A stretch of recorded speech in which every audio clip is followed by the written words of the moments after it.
It was a momentary reprieve, but it served only to introduce us to new challenges and a bleaker outlook. The formidable and steep mountain range to the north rendered any attempt at crossing it utterly impossible. The jayhawkers, in their desperation, had jettisoned their wagons and set them ablaze, leaving us with no discernible trail to follow. It seemed that we had no option other than to proceed along the southern edge of the mountains and scout for a viable pass. Some among us, familiar with Fremont's expeditions, suggested that the range to the immediate west might be the very one he had described, a region of robust soil and abundant cattle and horses on the western slope, and a barren, parched, rocky, and sandy desert on the eastern side as far as the eye could see. The eastern side indeed fulfilled the prophecy, and we concluded that we were either directly within the vicinity of the range or somewhere in its immediate proximity. We debated the situation at length, analyzing every possible option and weighing our choices in the balance. We noticed that the mountains were lower towards the south, but they lacked any snow and appeared to be nothing more than an assortment of rocky outcrops reaching towards the sky. As we gazed across the desolate landscape, it felt like we had stumbled into the most forsaken and desolate country on earth. We had spent enough time traversing these parts to understand that the higher the mountains, the more water they retained, and that the valleys lay barren, harboring no water sources. Although the lower elevations to the south appeared more feasible for crossing, they offered no assurance of grass or water without which we would certainly perish. We were lost in every sense of the word. While the clear skies provided us with opportunities to ascertain our bearings, no sightings of life in nature's vast expanse had surfaced for over a month. A tiny stash of powder and shot would keep a skilled hunter fed for a short time, but not an iota of living creatures, large or small, were present to target. We sat around the fire and spoke frankly about our situation. We asked each other to share our thoughts without bias, hoping for valuable suggestions to arise. But the reality was grim. Our provisions were scarce, and we needed to conserve what little we had left for the women and children. As for the men, we were left with only ox meat to sustain us. Nothing could go to waste, not even the blood, hide, or intestines. We all felt discouraged. The meeting went on until the late hours of the night. Hunger had consumed every other feeling. A starving man is no different than a wild animal, capable of anything to survive.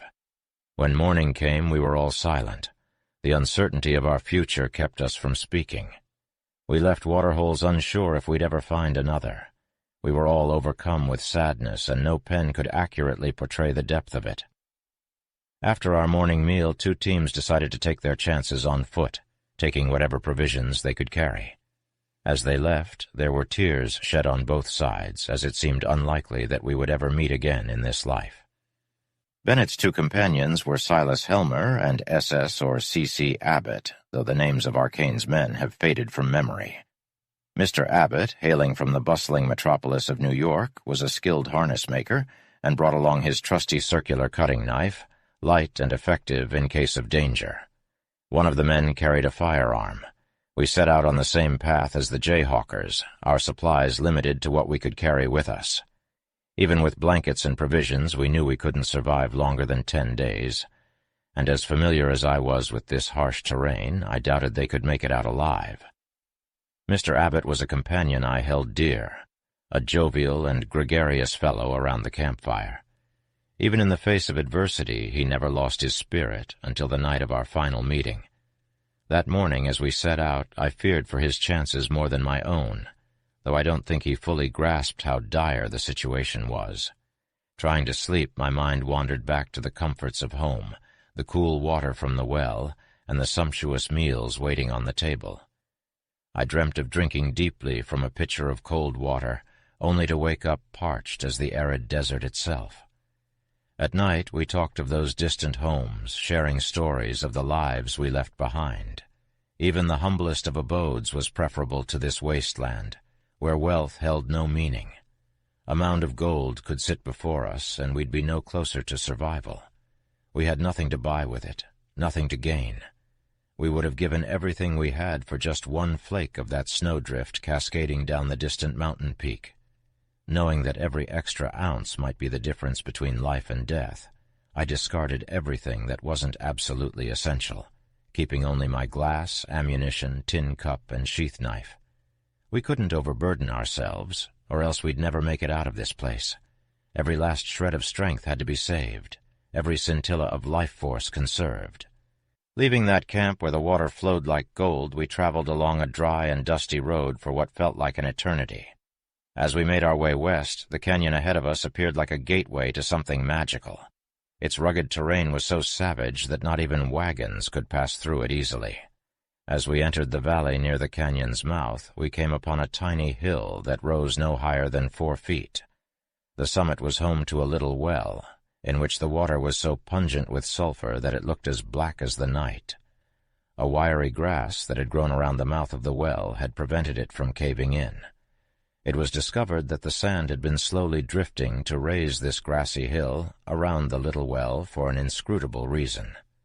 We spent the night here, and one of our party had to remain with the well all night, dipping out the water as fast as it flowed to have enough for us and the cattle. Astonishingly, the oxen drank this water better than they did the salty water at our previous site. The plain was sparsely covered with sagebrush, which was so withered that it felt like walking over bones. As we neared the base of the mountain, some greasewood grew in small groups, reminding me of currant bushes. The men with wagons decided to take the canyon in the hopes of crossing over the mountain. We could not wait for me to explore, they said, because our provisions had dwindled down to nothing but the ox meat, and time was running out.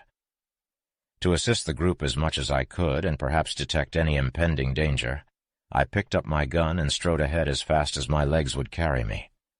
The canyon's bottom was covered with sharp, broken rocks that made it very difficult for the oxen to traverse. We had made rawhide moccasins, but walking became equally difficult. I moved onward as fast as I could until I encountered a basin that had been enclosed by the steep walls of the canyon on all sides, except for the entrance I had used to come in. It seemed likely that the wagons would not be able to pass through the steep rocky walls beyond the basin, and it left me feeling disappointed. I climbed to a high point where I could survey the land to the east and south, but it appeared as if there was not a drop of water for miles on end. The dark mountains stretched out to the south, barren of any snow, looming like a terrible omen over our path. It seemed like obstacles beset me at every turn. Hurrying back down the canyon, the sun had already set by the time I met up with the wagons. A disastrous mishap ensued, and the stock of my beloved gun was broken in 2. I was deeply sorrowful, for it was the finest firearm I had ever owned. I brought it back to the camp in pieces and informed them that our path was blocked. The news was hard to bear, as it meant we would have to turn back the next morning. The cattle had nothing left to eat and no water to drink, causing them to look pitiable and drained. The journey had taken its toll on them, and the rough terrain was almost too much for them to bear. We set off early the next morning, with the wagons turning back with ease as they made their descent. However, things took a dire turn when one of Bennett's oxen fell to the ground and refused to get up. We couldn't wait around in the blistering heat, so the ox was slaughtered, and its meat was distributed amongst the wagons.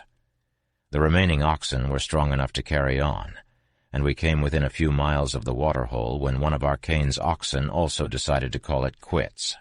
We let it rest for a while and then gave it a bucket of water to drink. After gaining some strength, it carried on, but not for long. That night we convened once again, trying to decide what to do next. We were all equally clueless, having no idea what lay ahead of us. The questions that plagued us were how long we could endure this hardship, and how long our oxen would be able to survive on such meager sustenance. We also had to consider how long we could manage to feed ourselves. It was a bleak situation, and we had no answer to these daunting questions. We were living on meager rations, with only a few scraps of dry bread left for the children. Our sustenance now relied solely on the flesh of the oxen. As we watched them begin to fail, we knew that our window of survival was quickly closing. It seemed that our fate was solidified, and that we would become nothing more than bones, forgotten in the harsh desert landscape. But we could not accept this fate so easily. We knew we had to move, to find a new source of hope. But the question remained, where would we go? We were armed with guns and ammunition, but the wild of this desert left us uncertain of what lay ahead. Our only hope was to send out 2 of our strongest and bravest men to seek out a settlement and food, all while we waited back at the good spring we had just left. Mr. Bennet proposed this plan, and after some discussion we all agreed it was our best chance at survival. A search went out for the 2 men we would trust with this task, but none stepped forward. It was then that Mr. Bennet spoke up, offering himself to lead the expedition with me, Lewis, by his side. I knew the journey ahead would be treacherous and filled with danger, but I could not refuse. John Rogers, a massive and sturdy man from Tennessee, was also chosen to accompany us. Preparation began in earnest, with Mr. Arcane striking down the ox that was so close to death. The men worked on drying and preparing meat, while the women crafted knapsacks and new moccasins out of rawhide. This journey would be difficult, but we had no choice. Our lives depended on it. Our meat was tightly packed, a testament to just how wretched our cattle had been. John and I managed to fit a staggering 7/8 of an entire ox's flesh into our knapsacks. The children protested at the mere 2 spoonfuls of rice and tea that were added to our provisions, but the women insisted that this small amount could save our lives in case of illness. I wore no coat or vest, opting instead for a thin blanket, while Rogers donned a summer coat but forsook the comfort of a blanket altogether. Each of us carried a small tin cup, a quart-sized camp kettle, and a sheath knife. Our hats were nondescript drab affairs, unobtrusive and unlikely to reveal our position to an enemy in case we found ourselves lurking behind a hill. We adjusted our packs and their straps until they fit comfortably. As the last preparations were made, all the money at the camp was collected and given to us. Mr. Arcane had about $30, and others contributed smaller amounts starting from 40 cents. We received advice from everyone who had any to give. Captain Culverwell, an old seafarer, was on the brink of imparting his knowledge of how to find our way back, but Mr. Bennet insisted that Lewis, an experienced hunter, could find his way back at night from any place he had explored during the day. Everyone gave us warnings to equip us for different eventualities, such as dealing with Indians or avoiding deep snowdrifts on the mountain. Despite the gravity of their worries, they all wished us well and sent us off with heartfelt goodbyes. Some were too upset to come near us again, while others gripped us fiercely and prayed that we would not only thrive but also blaze a trail that could lead them to a better place. The Bennets and the Arcanes were the last to see us off, as they had the most faith in our plan. Mrs. Bennet was the very last to say goodbye. She asked God to bless us and bring us whatever assistance we needed to survive so that we could feed her starving children. We were so overwhelmed with emotion that we could not utter a single word. Silently we turned and began to retrace our steps up the canyon where we had descended the night before. As we left the camp behind, the hats and bonnets of those staying waved a final goodbye. The remaining inhabitants included Asabel, Bennet, and his wife Sarah, with their 3 young children, George, Melissa, and Martha. J.B. Arcane and his wife, along with their son Charles, were also present. At just 2 years old, the youngest children were too young to remember their journey. The 2 Earhart brothers, grown son Captain Culverwell, and a handful of other individuals whose names escaped me made up the rest of the group. Following a bend in the canyon, we walked on in silence, both contemplating our fathers' homes. However, the importance of our mission provided us with fresh determination, and we trudged on as quickly as possible. As night fell, we found ourselves high up on the mountain near a rough perpendicular peak. Above us on a slope we spotted bunches of grass and sagebrush. Our search for water led us to small waterholes, though they were so small that no water flowed from them. Despite this, we made camp there for the night. In the morning we fashioned canteens by binding 2 powder cans together with pieces of cloth. As we set out for the nearby summit, we were met with the most astonishing sight we had ever seen. Looking east, we could see the endless expanse of the land we had trekked since November the 4th. Rogers pointed out, "Just look at the cursed country we have come over." To the north, the largest mountain we had ever laid eyes on towered, covered in snow that seemed never-ending. To the south, the peaks looked too steep to climb. A cold breeze blew through the gap, and we searched for a sheltered spot to sleep. Spooning together under a single blanket, we made do until the next morning. The mountain loomed before us, a grand display of nature's power, but barren and stark in its beauty. Few trees dared to grow upon its rugged slopes, and as we gazed northward it seemed to stretch on endlessly. To the south lay a flat plain, stretched out like a vast canvas before us. In the distance I spied a range of mountains to the west, their peaks dusted with snow, and yet the main range to the south was bare, devoid of any such adornment. The snowy peaks seemed to me to be at least 200 miles away, though I knew it was impossible to determine the distance accurately. We took in the grandeur of the landscape, knowing full well that the people we left behind would be astonished to see such distant mountains so clearly. We had promised to return within 15 days, but the daunting task of crossing this range made us question our ability to do so. Nevertheless, we set our sights on the rocky route ahead and began our descent. The terrain was so treacherous in some spots that we had to assist each other to navigate the jagged rocks. Sweat poured off us in the intense heat, and water soon became a precious commodity. We stumbled across a small stream and refilled our canteens, grateful for the short reprieve. As we made our way down the mountain, a valley emerged before us, and we could gaze far into the distance, at least 100 miles. A lake lay to the north of us, and we made our way toward it, desperate for relief from the thirst that parched our throats. We eagerly drank from the clear stream flowing into the lake, but were disappointed to discover that it was as salty as the ocean. Nothing grew on its banks, and the hard clay bed glittered in the sun, a stark reminder of the harshness of our surroundings. 2 black rocky ranges awaited us, and we braced ourselves to cross them. Our journey was arduous and all-consuming, but we pressed on, driven by a sense of adventure and a yearning to explore the unseen spaces beyond us. The mountain lay behind us, a memory etched in our minds, and we forged on, never once looking back. We began our ascent up the next ridge, trudging with all our might across the rugged mountain slope, pressing on towards our destination. We arrived at the head of a canyon near the summit around the time the sun began to set. It was there we came across a trail which we knew belonged to the jayhawkers who had been forced south of their intended route. After setting up camp for the night, we searched around the canyon for water but found none. Our thirst was becoming unbearable as we were sweating profusely from the strenuous climb.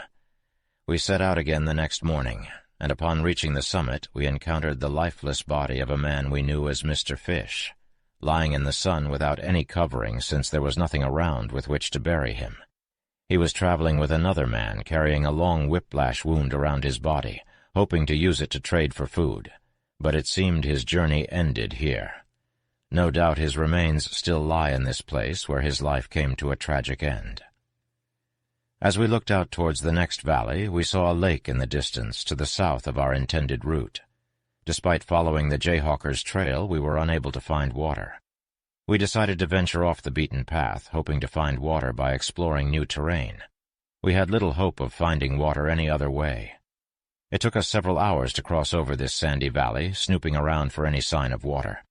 As we journeyed, we spotted the tracks of oxen heading in the direction of a lake.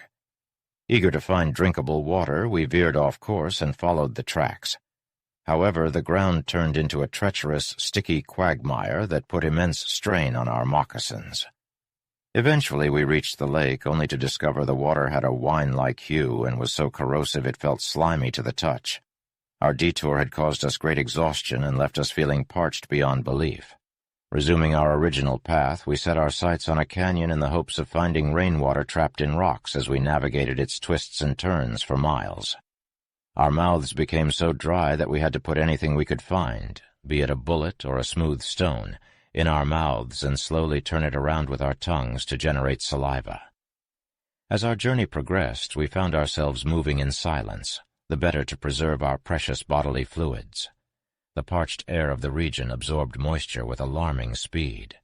Any blades of grass we spotted were hastily plucked and consumed for their meager water content. Hours turned into an endless march, with no reprieve from the sweltering heat, our minds tormented by thirst. Our ascent over the ridge yielded no results, and as we began our descent down the other side, we came upon an Indian hut constructed from small branches. Reasoning that there had to be a water source nearby, we began an exhaustive search of the area. Our view of the imposing snow-capped mountain made us feel confident, but the plain stretching to the south and southwest proved to be an obstacle to our quest. Despite the hardships we had endured, we had managed a meager 2 sips of water since our departure from camp. We were certain that there must be water nearby, so we put down our knapsacks by the little hut and searched everywhere we could think of. As nightfall approached, we started a small fire as a guide and continued our search. The moon soon rose and gave us some assistance, while we frequently shouted to one another to avoid getting lost. Exhausted, we tried to eat some meat, but our dry mouths made it impossible to swallow. It felt as though we were going to perish with food in our hands, but we couldn't eat it. We attempted to rest, but sleep eluded us. After a brief reprieve, we noticed a bright star 2 hours above the horizon. From the moon's position, we surmised that the star must be located west of us. We spoke briefly, and our fear of not being able to endure the severe thirst any longer was evident. The thought of our wives and children waiting for our return made us more desperate than if we were the only ones concerned. We felt that we could fight to the death over a water hole if only we could obtain a small amount of the precious liquid. No one who has experienced extreme thirst can fathom the distress and despair it engenders. The words to articulate such a feeling escape me, as I cannot express it in a way that others may comprehend. Chapter 10. Water, oh water! The moon illuminated the parched landscape, casting ethereal shadows on the endless terrain. With only a sliver of light, we knew we had to start our journey before the sun rose with its scorching heat. Slow and steady, we trod through the partial darkness, our only hope being that our strength would hold out until we reached the luminous snow on the great mountain before us. As the sun began to rise, we reached the base of the range we were to descend. Here, a broad wash from the snow mountain cut through the desolate ground, and remnants of water from a previous storm had trickled through the sand, leaving little rivulets in its wake. Without any hope of finding water until we reached the snow, we decided to follow the wash, even though it veered towards the north. The sandy terrain made it difficult to traverse, and we knew it would take us all day to reach our destination, if we even made it. We spotted signs that water had been present here not too long ago, with small streams weaving in and out of sandy islands. The brush that grew around us was stunted and brittle, snapping like icicles at our touch.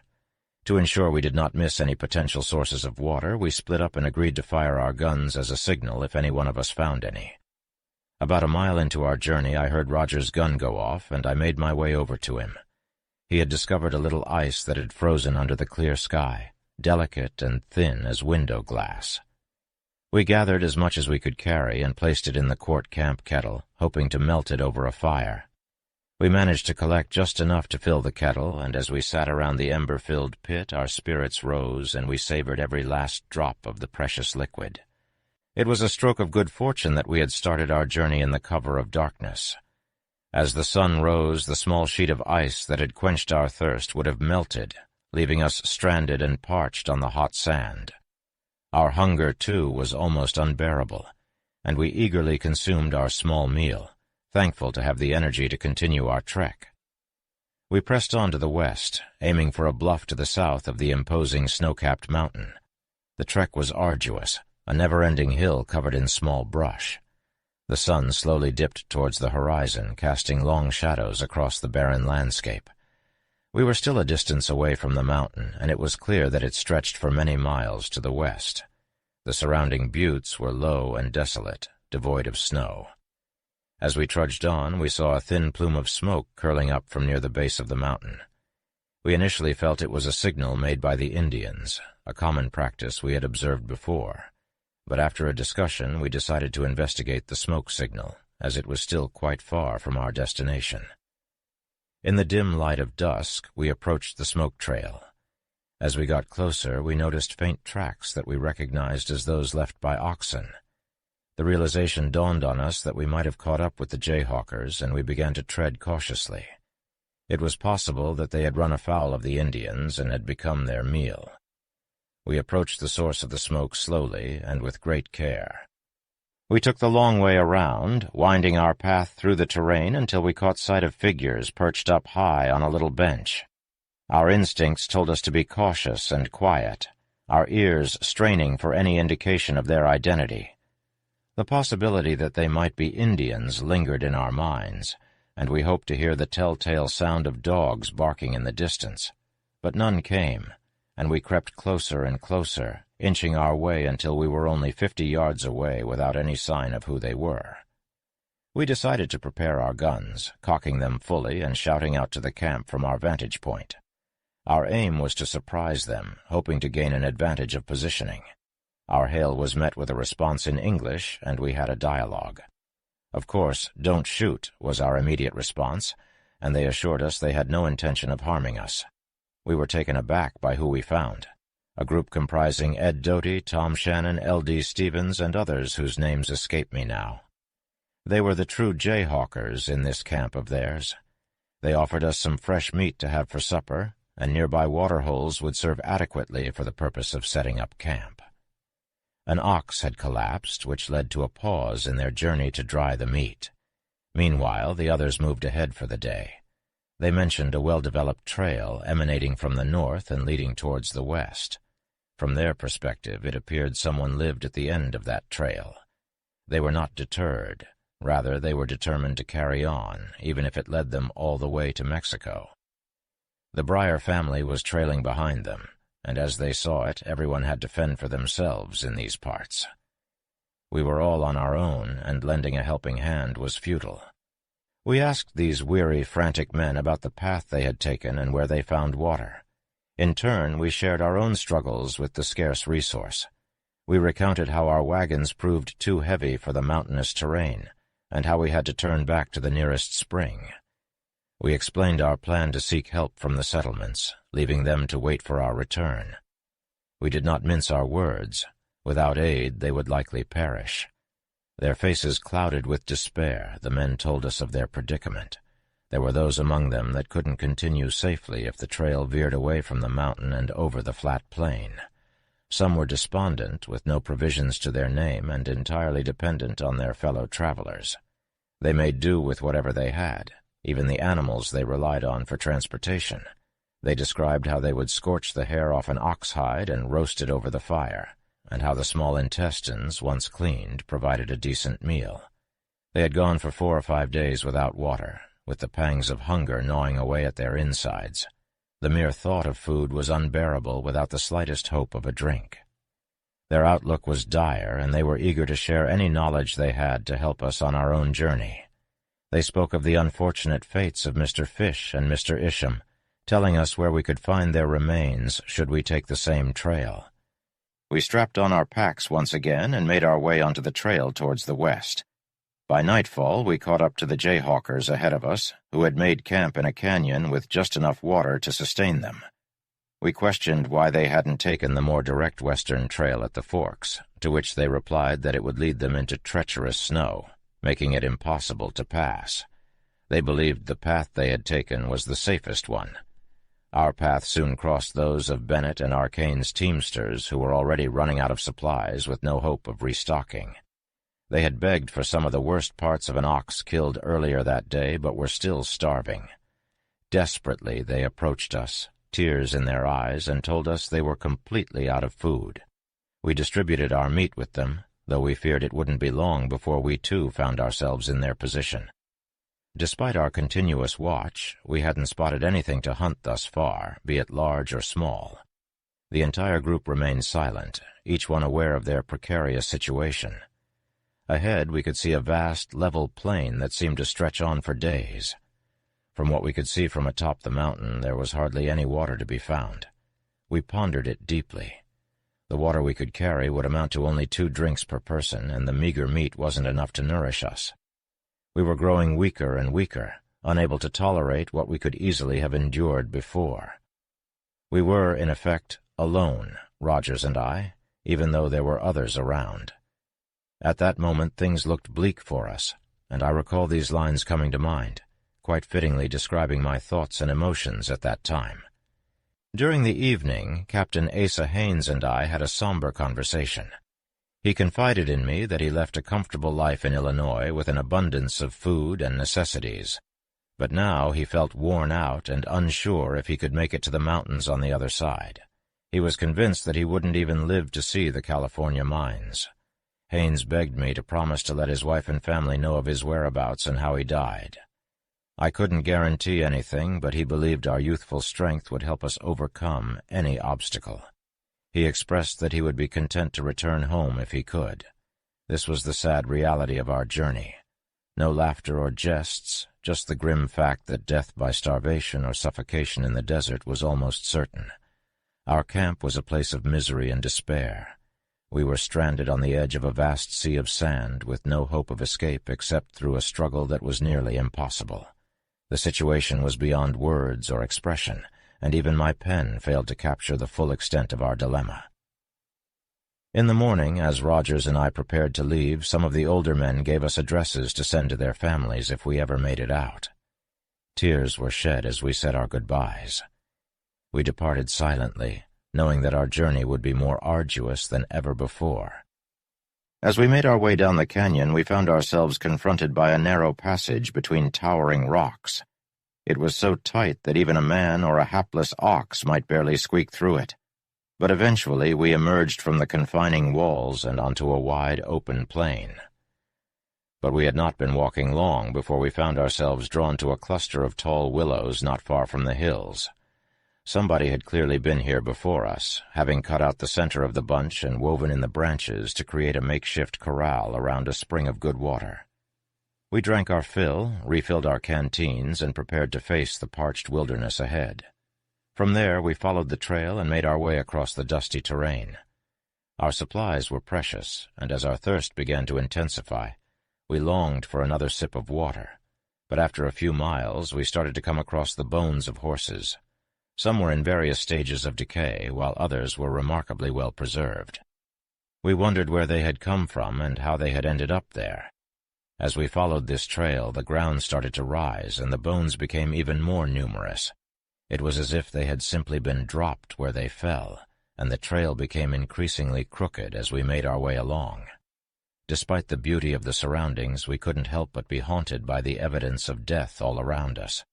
We pressed on, wondering what other hardships lay ahead. And finally, after a long day of walking, we found ourselves standing on an elevation that offered an unobstructed view in every direction. In the distance, we could see the low black range where we had started out, and to the south, the great snowy mountains stretched out towards the horizon, eventually ending in rocky buttes more than 100 miles away. For some, this might seem like an impossible distance to see. But those who have experienced the clear, crisp atmosphere of this region will understand the sheer majesty of these sweeping views. A distant sight can be deceiving, as we soon discovered. The grand mountain that appeared in front of us the morning after we departed from our wagons was a stunning sight to behold. Peak after peak, all covered in snow, stretched out as far as the eye could see. It seemed like it must have been nearly 100 miles wide, with the south side plunging into a vast plain where we stood 20 miles away from its base. To the northwest, we could observe a clay lake, or at least we dubbed it as such. A line of low hills seemed to extend from the mountain, curving southward to surround the barren, thirsty plains before us. On our sides, the plain was bounded by more mountains and hills. To the south, the range grew higher, and we spotted some snow-capped mountains on our westerly course. The low mountains to the northwest were the same ones that are now crossed by the Southern Pacific Railroad, better known as the Tehachapi Pass, which includes that famous loop where the railroad crosses itself. Fort Tejon rested on the same range a little further south, where the Sierra Nevada Mountains and the Coast Range meet. The snow-bearing mountain south of our course was likely Wilson's Peak, and the looming San Bernardino Mountains lie farther south still. We had no knowledge of names or topographical features in this land, but we assumed that a range of mountains was all that separated us from California. We were deep in the heart of the desert, and our unrelenting journey had brought us to a daunting obstacle, a treacherous, snow-covered terrain that stood between us and our destination. The steepness of the snowfall made us apprehensive about whether we could even make it through. But we couldn't stop now. We were uncertain about the reactions of those we left behind if we didn't make it in time. We had already been absent for 7 days, and the clock was ticking. We had to keep going. We scrutinized the surroundings, surveyed the plains and the mountains, and decided to follow the trail that led us westward. As we continued on, the land started to flatten, and we came across an unfamiliar tree. The tree was short, about 6 or 8 feet high, but sturdy enough to survive the harsh environment. The tree had arms that resembled the size of its trunk, and at the end of those arms were long, stiff, bayonet-shaped leaves. It was a resilient plant that had made its home in such a barren terrain. As we progressed, we found more of these trees dotted across the land, some much larger than the first we had encountered. The ground gradually lowered, and we noticed faint waterways trickling around clusters of stunted shrubs. These waterways appeared to be channels leading from a large sandy lake. We reckoned that in a big storm the lake fills up and spills over through these channels, forming the waterways we saw before us. Making our way through this low ground caused us to lose our trail. We separated from each other, scouring the area, trying to find the path again. We realized it was nearly dark, and we decided to camp for the night, fortunate to find a small pond of rainwater. We utilized our newfound knowledge of the strange tree and used the dead ones to fuel our fire. It was a cozy and comfortable evening, but our progress had to continue the next day. As we continued on our journey, the landscape around us began to change. We were gradually ascending, and the trees we encountered grew larger and more numerous. Some of them were so tall and heavy that they seemed to have broken under the weight of their own leaves. These leaves, shaped like bayonets, would fall off when they got old, revealing a stalk that looked like an overgrown cabbage stump. We dubbed these trees cabbage trees, not realizing at first that they were actually a species of yucca. As we walked, we started to worry about losing our trail. It would be dangerous to cross the mountain without it, so we decided to split up and search in different directions. Rogers went one way and I went the other. We agreed to meet at noon, but neither of us had found the trail. We were still 10 miles from the foothills. Rogers suggested that we head south towards a high mountain where he had heard the Salt Lake to Los Angeles trail crossed, but this would take us 50 miles off course. We decided to try the lowest point in the mountain first, and if we failed, we could then try Rogers' route. We continued on, keeping a lookout for the trail, and as evening approached, we saw faint traces of it in the rolling hills. We eventually came across some water holes and old oxen skulls that marked a previous camping ground. We gathered some good-sized sagebrush and lit a fire. It would have been a perfect spot for supper if only we had some fresh meat to roast. But the meat we had was dry and tough. It kept us alive, though, and we huddled together for warmth as we tried to sleep under the one blanket we had. We knew we needed to find some game to shoot, but we hadn't seen any since we started our journey. In the morning, the path took us towards the glittering snow. As we walked along, a wise old crow surprised us by perching on a bush near the trail, and we surprised him right back by taking aim and firing with a load of pellets. "There's your fresh meat," Rogers exclaimed as he packed the bird into his bag to cook for supper, and we headed on. As we drew closer to the summit, we caught a glimpse of some trees on the towering mountains south of us. When we arrived at the highest part of our trek, we were overjoyed to find some juniper trees nearby, which lifted our spirits.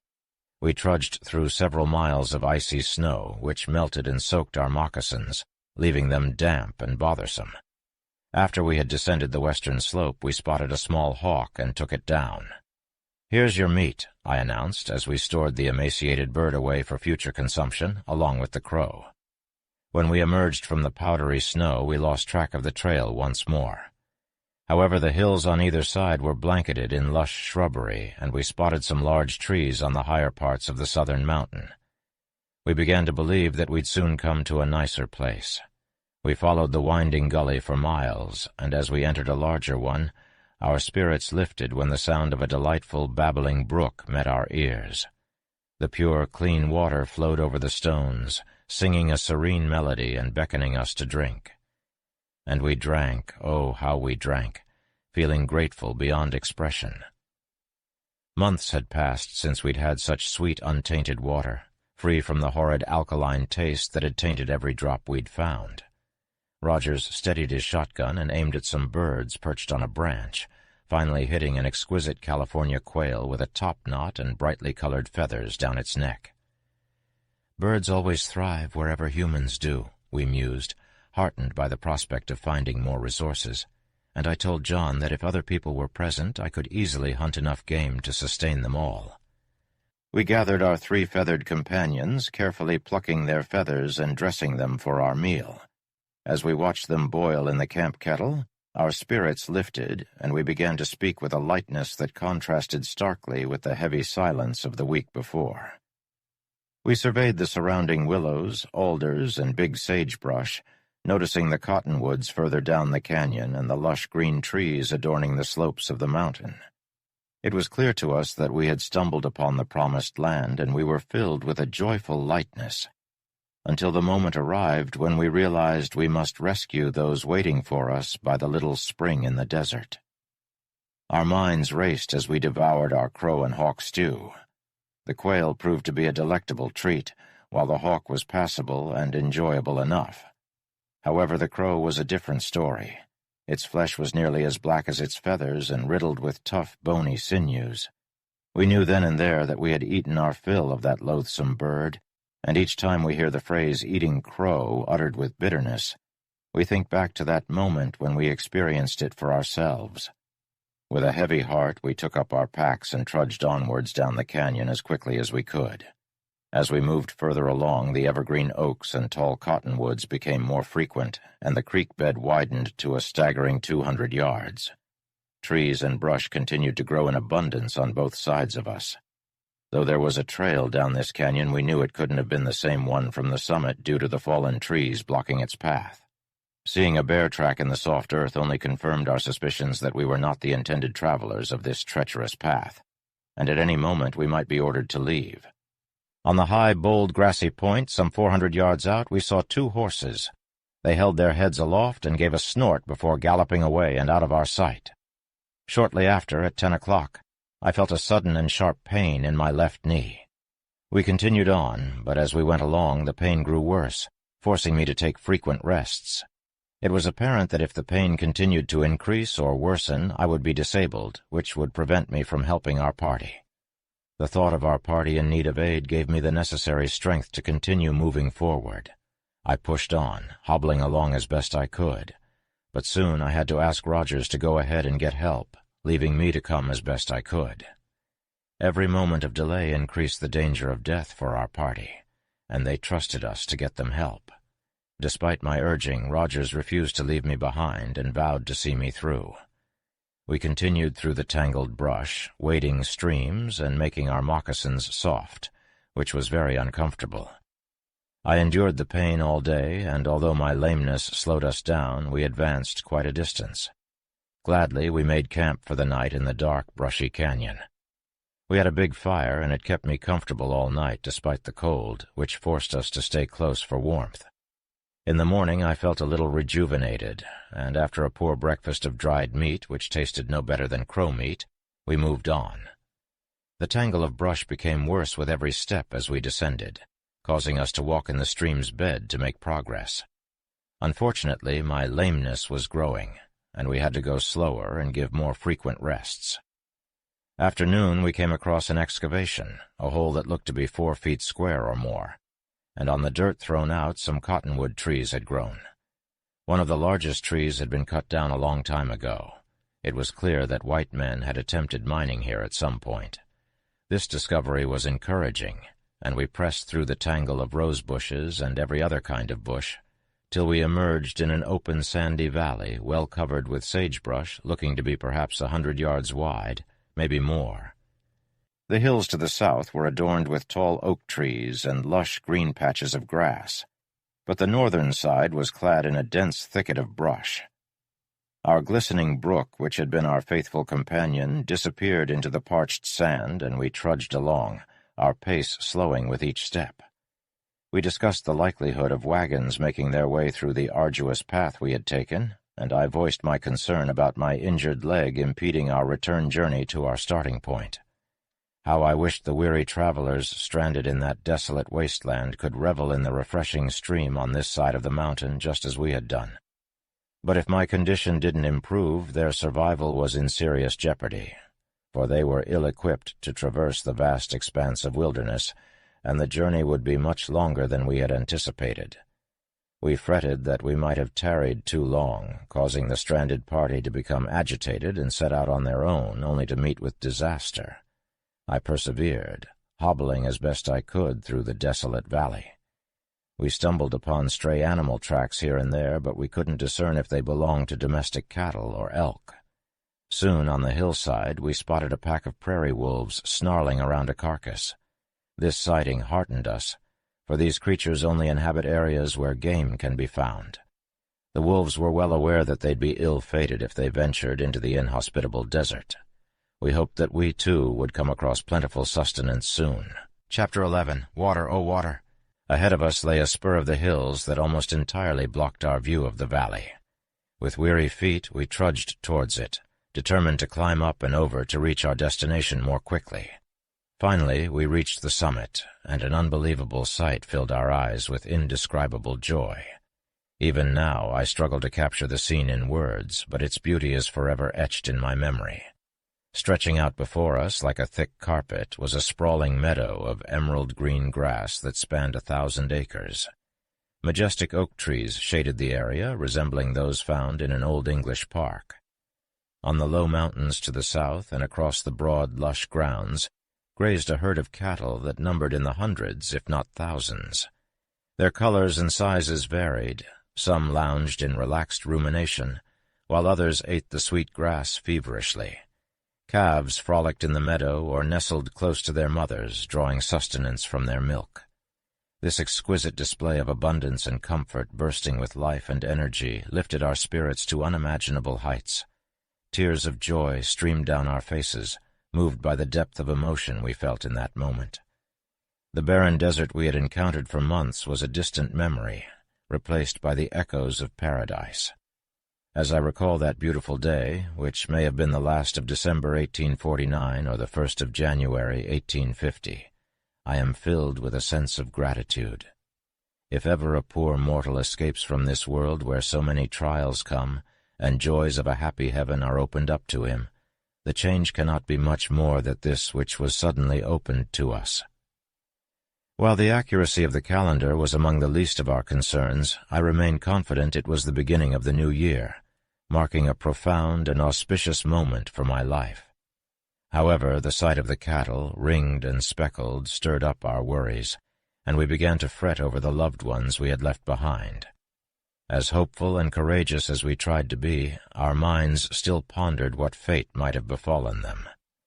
Our thoughts now fixated on the return journey and providing relief for those left waiting on the other side of the mountains. Our spirits lifted, and we set out on our long and arduous journey, determined and hopeful that we would successfully reach our loved ones. I found myself sitting beneath the welcoming shade of an oak tree, my weakened and failing knee causing me considerable discomfort. As I began to rest, a sense of rejuvenation began to slowly wash over me. My attention was then drawn to a yearling steer, tranquilly grazing by a deep gully that had been carved out by last year's rains. Taking my rifle, I cautiously made my way towards the unsuspecting animal. With practiced skill, I swiftly took aim and fired 2 shots, killing it on the opposite side of the wash. With the agility of a deer, my companion and I sprang towards the downed animal. After quickly stripping what meat we could from the carcass, we had a warm and hearty meal that revived us beyond measure. It was not until that moment that we had realized how close we had come to starvation. As we rested and dried the meat by the fire, we relished in the satisfaction of having full bellies once more. The newfound strength and nourishment had revitalized us both, invigorating us with a sense of power and control over our surroundings. It was a restful dream, almost too good to be true, a sanctuary from the harsh and unforgiving world outside. It was a moment of pure bliss. We replaced the miserable and unsatisfying dried meat in our knapsacks with the newly created jerked beef. As we slept, the wolves came to our camp, lured by the scent of fresh meat. In their disappointment at finding nothing, they howled mournfully into the night sky. My traveling companion suggested I shoot them, but I could not bring myself to harm these creatures who were simply trying to survive. As our moccasins had worn out, we carefully prepared some sinews from the steer and fashioned new footwear from the green hide, allowing us to journey on for several more weeks. It was a relief to have proper protection for our feet so that we could continue our adventurous journey, exploring the great wilderness with a sense of newfound energy and vitality. The morning dawned clear and pleasant, a perfect day for a hike. Our knapsacks were filled with hearty provisions we had meticulously prepared, and we relished in the cool breeze that drifted up the valley. But then, faintly at first, piercing the stillness, we heard the bark of a dog. Or so we believed. If true, there must be someone close by living in this wild place, and we took comfort in the thought. My legs still throbbed from our previous day's journey, and as we started walking, the pain intensified. I struggled to keep up with John, but I refused to let my infirmity slow us down. As we made our way along the trail, a man and woman approached from the left. They paid us no heed, their odd clothing and lack of footwear piquing our interest. The woman wore a shawl wrapped around her neck, with one end thrown over her head in place of a bonnet. The man sported white cotton pants, a calico shirt, and a wide-brimmed hat in a sickly shade of snuff. Their sandals were a far cry from our sturdy boots. We assumed they were Spaniards or perhaps descendants of Mexico, and panic set in. If what we had read about them in books was true, we were in danger. These could be a pack of bloodthirsty land pirates who would show us no mercy. We'd never heard anyone speak Spanish before, and the thought of making ourselves known filled us with fear. We found ourselves in a land of plenty, yet difficulties presented themselves every step of the way. Despite these challenges, we pressed on as fast as my aching knee would allow. Soon we spotted a house on higher ground. It was gray, with a flat roof and a style of architecture unknown to us. No fence surrounded it, nor were there any animals or wagons in sight. There wasn't a soul to be found. As we drew closer, I realized that our footwear, made of green hide, might betray us as hunters. I worried that the owners of the house might become angry and falsely accuse us of poaching, which would be particularly troublesome for us. Summoning courage we didn't know we had, we decided to confront the inhabitants and hoped that our difficult circumstances would serve as an acceptable explanation. As we approached the house, a lone mule tied to a post was the only sign of life. Nonetheless, we knew someone was nearby.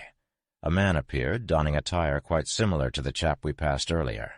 We greeted him, bidding him good morning, and he replied politely, although his words were unintelligible to us.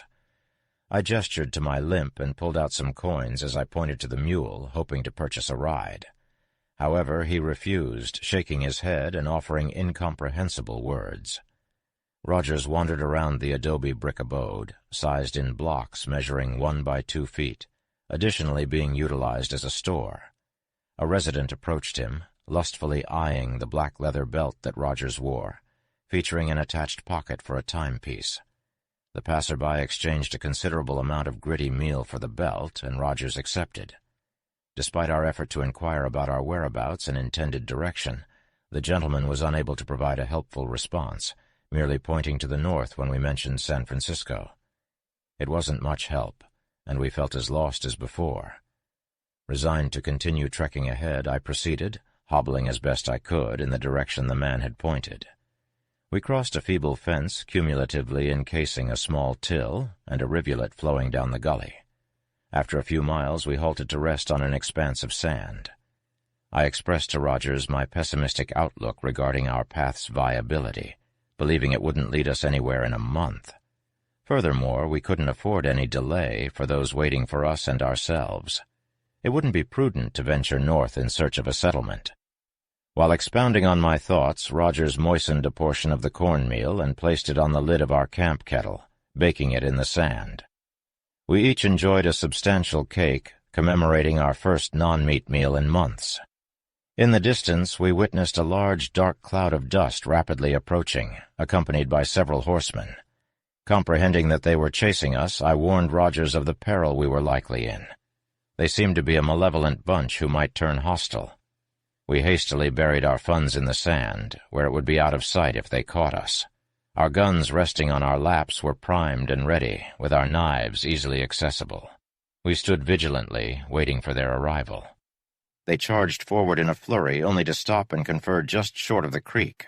One of their number broke away and approached us as amicably as he could, speaking in our tongue. We were wary, of course, and answered him brusquely while staying rooted in the sand.